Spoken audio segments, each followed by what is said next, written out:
Good morning students. आप सब कैसे हैं? सब अच्छे से।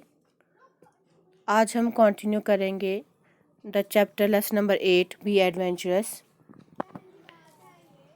जैसे कि हमने प्रीवियसली पढ़ा कि जीशान और आतिफ कैंपिंग के लिए जाते हैं और वो जंगल में बीच में खो जाते हैं, लेकिन फिर दोबारा उनको रास्ता मिल जाता है और वो अपने कैंप की तरफ जा रहे होते हैं। और तभी आतिफ को कुछ आवाज़ें सुनाई देती है, तो वो जीशान को बोलता है थोड़ी देर रुक जाओ, मुझे कुछ सुनाई दे रहा है। तो वो देखते हैं कि उनके आसपास एक भालू घूम रहा है।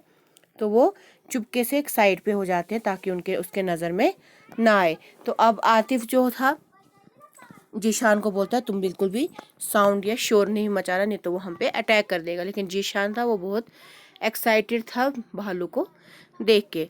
तो आगे क्या होता है, he is angry, don't let him here us, Atif whispered.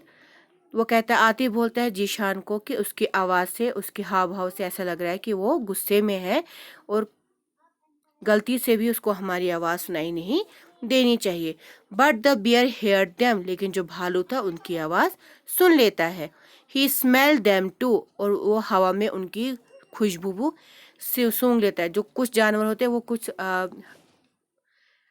अपने शिकार को उनकी खुशबू से भी ढूंढ लेते हैं।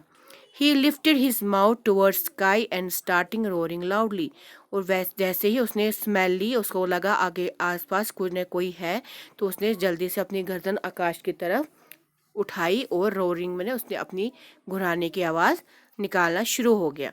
The boy didn't move, Atif was afraid but Zeeshan wasn't, he was enjoying himself. तो जो लड़के थे वो बिल्कुल हिलना डुलना बंद कर दिया, लेकिन जो जीशान था वो खुश था, लेकिन जो आतिफ था थोड़ा सा डरा हुआ था क्योंकि भालू गुस्से में लग रहा था, वो उन पे अटैक भी कर सकता था। Slowly the bear came towards them, धीरे धीरे वो उनकी तरफ आने लगा। Now he was only 2 or 3 meters away and was shaking his head in anger.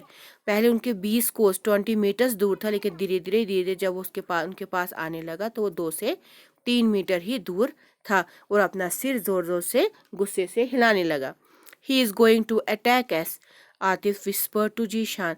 तो आतिफ ने इसको बोला, इसके हाव भाव से, इसके फीचर्स ऐसे लग रहा है ये हम पे हमला करने वाला है। वो उसको जीशान को आराम से विस्पर विस्पर होता है धीरे से बोलने लगता है, वी मस्ट डू समथिंग, हमें कुछ ना कुछ करना चाहिए। ही pulled out a big brown paper bag from his pocket. तो आतिफ ने अपनी जेब से एक बड़ा सा कागज़ का लिफाफा ब्राउन कलर का निकाला अपने बैग से। There were some sweets in it, तो उसमें कुछ मिठाई थी। ही ड्रॉप्ड स्वीट्स, मैंने यहाँ पर मिठाइयाँ टॉफ़ी जो होती हैं, he dropped the sweets on the grass and and started to blow into the bag. तो उसने क्या किया, जो स्वीट्स थी, वो जो मिठाई थी वो घास पे गिरा दी और जल्दी से उस कागज़ के लिफाफे को ब्लो में हवा भरने लग गया।